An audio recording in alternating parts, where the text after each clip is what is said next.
Yeah, when I think about Stop and Go and like the intentions behind it, I think as cheesy as it is, like it's building off the idea that like laughter is kind of the best medicine, and like laughter is healing, and laughter doesn't fix everything, but it can ease the process of fixing, if that makes sense.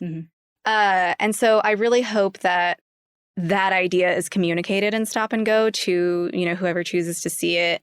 And I know for a fact that, you know, that was the intention of us as creators, to create something that wouldn't necessarily like be flippant or be like mercilessly light in the face of COVID, because COVID is obviously like a very serious problem, and it's like negatively impacted millions of people's lives. So we didn't want to treat it lightly, but we did want to touch on the fact that we are all going through this together.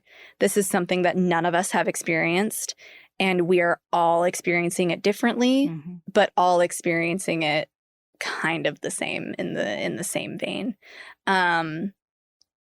And I think that encapsulates the power of the film to bring a laugh to something quite frankly traumatic that we all went through as a society, and hopefully assist in the healing process that we will all have to go through now that the pandemic is has slowed down a bit.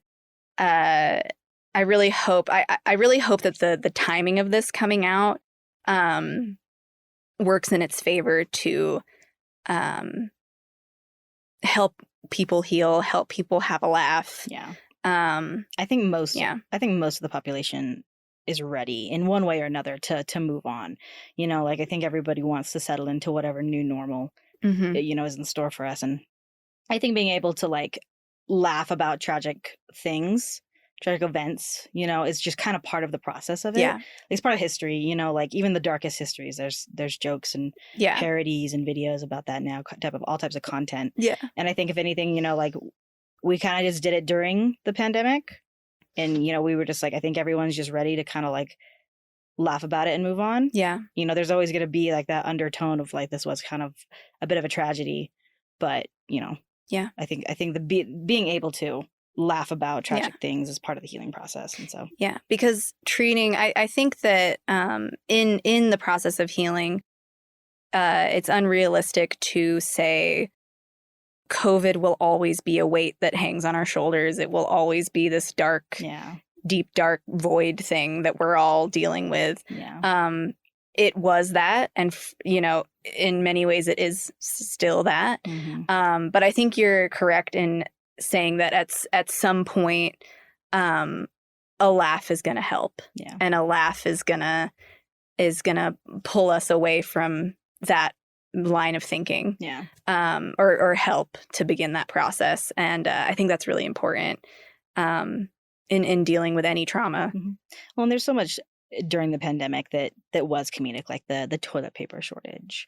And like there was so much funny stuff. There was like so much funny content and that happened. You know, things that like the toilet paper shortage, it wasn't tragic. It didn't have to go with, you know, the death toll and the numbers in this case. It was just kind of funny. It was a weird product of the pandemic. It was just like, people are getting sick, everyone go buy toilet paper. Just like, whoa, what? Yeah, you know? Exactly. So or everyone buying up all the like bottled water.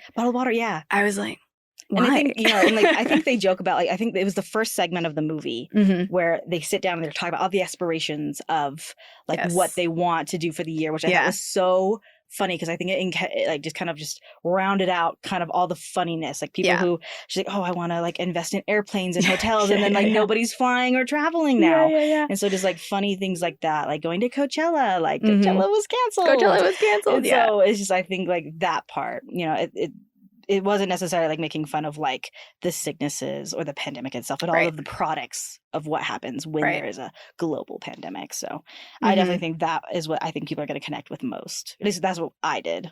And so I think that was perfectly said. I loved that. I think pulling out those moments of being quippy and being funny has relating to the actual humor of the world. Yes.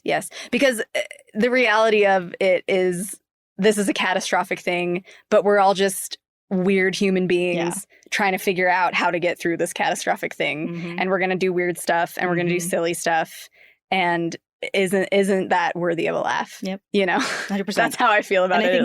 I think that's the best way to go about it. Yeah. If you're going to make a comedy of COVID. I know. I agree. So